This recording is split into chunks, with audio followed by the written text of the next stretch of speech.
All right, former President Obama mocked fears over migrant caravans during a rally in Wisconsin on Friday. Watch. They're trying to convince everybody to be afraid of a bunch of impoverished, malnourished refugees 1,000 miles away. That's the thing that is the most important thing in this election. Not health care, not whether or not folks are able to retire. Suddenly, it's this group of folks. We don't even know where they are. They're way down there. Don't fall for that kind of fear-mongering. So why has the left become so against following our laws? Joining us now, retired U.S. Marine Corps bomb tech Joey Jones, who lost both of his legs in a bomb blast in Afghanistan. Joey, thanks for joining us this morning.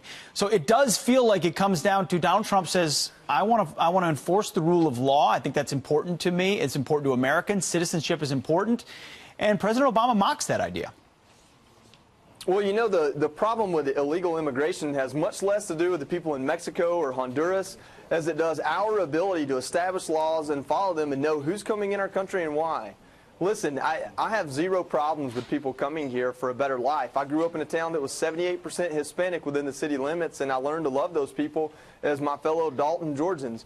But with that being said, what Democrats aren't truthful about is what living life in this country as an illegal or an illegitimate part of society is like. You get taken advantage of. You work harder for less money. You drive without license. You drive without learning to drive, so you do things like T-bone my sister and run away. There are a lot of problems with living in the shadows, and simply opening the border and turning a blind eye because it makes certain people feel better doesn't address those problems. The one thing politicians across the board do is you got to think for a minute, why fix something if you get elected telling people it's broken? You have little incentive.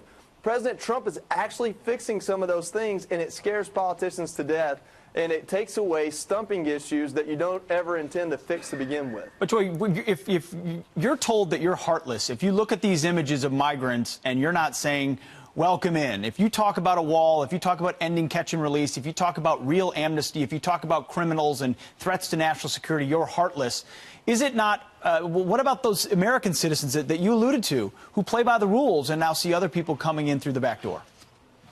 Well, if you listen to President Obama's full comments, he talks about why are we concerned about that issue? Why aren't we concerned about, you know, things like people getting jobs or being able to retire?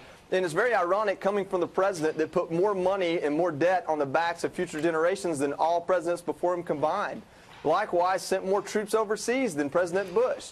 And so when your policies don't match your rhetoric and you can't run for office anymore, I guess you can really say whatever you want, but it doesn't really amount to much, and the American people see that. That's why the polls are trending in the direction they are. What politicians, especially Republicans, do wrong, even President Trump, is we allow politicians as Americans to tell us why the immigration issue matters. And when we do that, they can interject things that aren't necessarily a part of it. You can care about border security and people being able to immigrate at the same time. Sure. It has nothing to do with disliking or devaluing people in other countries that want to come here. It has everything to do with setting them up for success and setting us up for success when they get here. That's not what we do. We ultimately take advantage of them. We're not doing them any favors by bringing them in and making them live in a way that we don't live. Joey Jones, you may have been a Marine, but you're a smart dude. Thank you very much for your time this morning. We appreciate it. Some days. Thank you.